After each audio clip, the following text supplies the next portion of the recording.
ಸ್ಯಾಂಡಲ್ವುಡ್ನ rocking star Yash ಅವರು ಇಂದು ಬೆಳ್ತಂಗಡಿ ತಾಲೂಕಿನ ಪ್ರಸಿದ್ಧ ಸೂರ್ಯಶ್ರೀ ಸದಾಶಿವರುದ್ರ ದೇವಸ್ಥಾನಕ್ಕೆ ಕುಟುಂಬ ಸಮೇತರಾಗಿ ಭೇಟಿ ನೀಡಿದ್ದಾರೆ. ಪತ್ನಿ ರಾಧಿಕಾ ಪಂಡಿತ್, ಮಕ್ಕಳಾದ ಐರಾ ಹಾಗೂ ಯತ್ತರ್ವ ಜೊತೆ ನಟ ಯಶ್ ಅವರು ಕ್ಷೇತ್ರಕ್ಕೆ ಬರ್ತಾ ಇದ್ದಂತೆ ಅವರನ್ನ ಗೌರವಪೂರ್ವಕವಾಗಿ ಸ್ವಾಗತಿಸಲಾಯಿತು.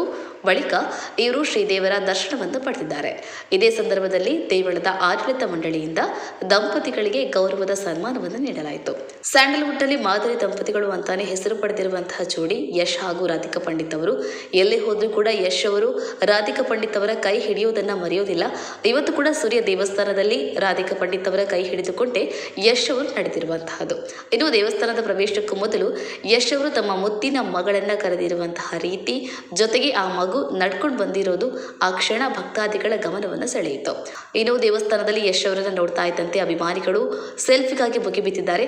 ಇಲ್ಲಿಂದ ಧರ್ಮಸ್ಥಳ ಶ್ರೀ ಮಂಜುನಾಥ ಸ್ವಾಮಿ ದೇವಸ್ಥಾನಕ್ಕೆ ಭೇಟಿ ನೀಡಿದ್ದಾರೆ. ಅಲ್ಲಿ ಶ್ರೀದೇವರಿಗೆ ವಿಶೇಷ ಪೂಜೆಯನ್ನು ಸಲ್ಲಿಸಿದ್ದು ಬಳಿಕ ಅನ್ನಪೂರ್ಣ ಛತ್ರದಲ್ಲಿ ಶ್ರೀದೇವರ ಪ್ರಸಾದವನ್ನು ಸ್ವೀಕರಿಸಿದ್ದಾರೆ.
ಹೆಚ್ಚಿನ news ಅಪ್ಡೇಟ್ಗಾಗಿ Prajaprakash news YouTube channel ಅನ್ನು ಸಬ್ಸ್ಕ್ರೈಬ್ ಮಾಡಿ ಮತ್ತು ಬೆಲ್ ಬಟನ್ ಕ್ಲಿಕ್ ಮಾಡಿ.